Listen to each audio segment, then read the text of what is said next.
আমাদের ভিতরে অনেকে আছে দীর্ঘদিন ধরে গ্যাসের ওষুধ খেয়ে যাচ্ছে। কোনো এক সময় হয়তো ডাক্তার দেখিয়েছিল, উনি ওষুধ লিখেছেন। আপনার ভালো লাগছে তাই আপনি ওষুধটা দীর্ঘদিন ধরে খেয়ে যাচ্ছেন। অনেকেই দেখা যায় যে পেটে একটু ডিসকমফোর্ট হচ্ছে, দোকান থেকে ওষুধ কিনে খাওয়া শুরু করে দিয়েছে এবং তার গ্যাসের ওষুধ না খেলে ভাল লাগে না। এই যে মানুষ দীর্ঘদিন ধরে গ্যাসের ওষুধ খাচ্ছে, এটা কি নিরাপদ? সুপ্রিয় দর্শক, মূলত আমরা এই বিষয়টা নিয়েই আজকে কথা বলবো। আমি প্রফেসর মোহাম্মদ আলী। আশা করি আপনাদের এই ভিডিওটা ভালো লাগবে। সাধারণত প্রোটন পাম্প ইনহিবিটর, যেটা আমরা গ্যাসের ওষুধ বলি, যেটা বাজারে বিভিন্ন নামে পাওয়া যায়, যেমন অমিপ্রাজোল, ল্যান্সোপ্রাজোল, ডেক্সল্যান্সোপ্রাজোল, র্যাবিপ্রাজোল, প্যান্টোপ্রাজোল, এরকম অজস্র ওষুধ কিন্তু বাজারে ঘোরাঘুরি করছে এবং অনেক ক্ষেত্রে দেখা যায় যে আমরা এই ওষুধগুলো আমাদের ভালো লাগে বলে দীর্ঘ সময়ের জন্য খেয়ে ফেলি। সেই ক্ষেত্রে আমাদের কি অসুবিধা হতে পারে? আমরা যদি খেয়াল করে দেখি এই ওষুধগুলো কিভাবে কাজ করে, আমাদের যে স্টোমাক আছে, স্টোমাকের যে প্যারাটাল সেলগুলো আছে, ওখানে একটা এনজাইম আছে, হাইড্রোজেন পটাশিয়াম এটিপেজ এনজাইম। সেই এনজাইমটাকে ব্লক করে দেয়, দিয়ে আমাদের অ্যাসিডিফিকেশনটাকে কমিয়ে দেয়। মূলত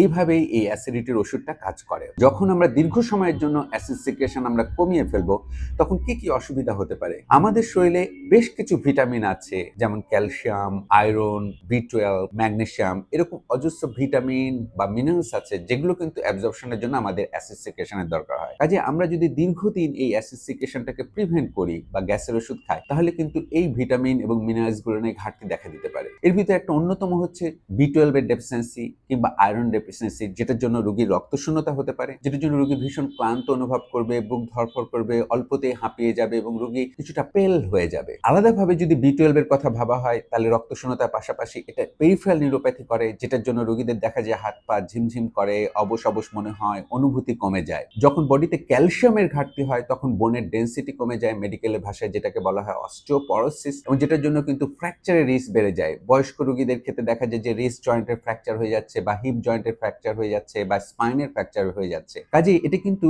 ফ্র্যাকচারের রিস্কটাকেও কিন্তু অনেকটা বাড়িয়ে দেয়। আবার দেখা গিয়েছে আমাদের যে অ্যাসিড সিক্রেশন হয় আমাদের যে স্টোমাকে, এটা কিন্তু আমাদের একটা বডির ডিফেন্স মেকানিজম। কাজে অনেক জীবাণু আছে যেগুলো আমরা খাওয়ার সাথে গ্রহণ করি, সেখান থেকে কিন্তু প্রোটেকশন দেয় এই অ্যাসিড। কাজেই দেখা গিয়েছে যারা দীর্ঘদিন ধরে অ্যাসিডিটির ওষুধ খায়, তাদের দেখা যায় ইনফেকশনের রিস্ক বেড়ে যায়। পার্টিকুলারলি দেখা গিয়েছে কি যে নিউমোনিয়ার রিস্ক বেড়ে যায়, কিছু কিছু রোগীদের টাইফয়েডের ইনফেকশন হওয়ার রিস্ক বেড়ে যায়, কিছু কিছু রোগীদের ক্যাম্পালোব্যাক্টার ইনফেকশন হওয়ার রিস্ক বেড়ে যায়। আর একটা সিরিয়াস ইনফেকশন হচ্ছে সি ডিফ ইনফেকশন, যেটা আমাদের কোলনের একটা ইনফেকশন, সেটা সিভিয়ার ডিসেন্ট্রি করে, এটার ইনফেকশনের রিস্কও বেড়ে যায়। আবার গবেষণাগুলো বলছে কি যে আমরা যদি দীর্ঘদিন ধরে গ্যাসের ওষুধ খাই, তাহলে কিন্তু কিডনির প্রবলেমের রিস্ক বেড়ে যায়। যেমন অনেক সময় গ্যাসের ওষুধ খাওয়ার পরে অ্যাকিউট কিডনি ইনজুরি হতে পারে বা অ্যাকিউট রেনাল ফেলিওর হয়ে যেতে পারে। আবার দীর্ঘদিন গ্যাসের ওষুধ খাওয়ার জন্য দেখা যায় ক্রনিক ইন্টারস্টিশিয়াল নেফ্রাইটিস করে, ক্রনিক কিডনি ডিজিজের কিন্তু একটা অন্যতম কারণ কিন্তু এই গ্যাসের ওষুধ। গবেষণাগুলো বলছে কি যে দীর্ঘদিন যদি আমরা এই গ্যাসের ওষুধ খাই, তাহলে কিন্তু কিছু কিছু ক্যান্সারের রিস্কও বেড়ে যায়।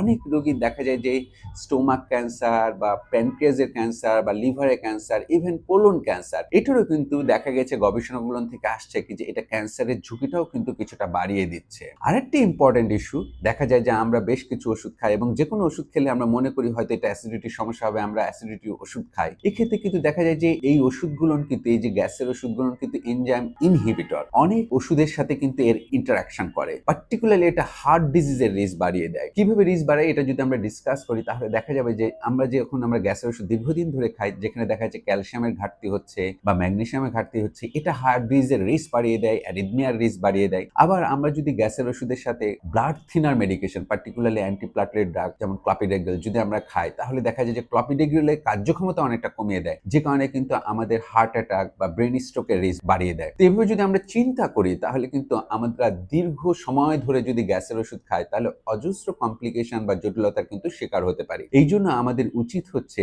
খুব বেশি সময় কিন্তু আমাদের গ্যাসের ওষুধ না খাওয়া। আমাদের খেয়াল রাখতে হবে যে আমরা আসলে গ্যাসের ওষুধ দীর্ঘদিন ধরে খাচ্ছি কিনা, বা এই ওষুধ থেকে আমরা কিভাবে বের হব। মূলত আমরা এই বিষয়টা নিয়েই পরবর্তী ভিডিওতে কথা বলবো।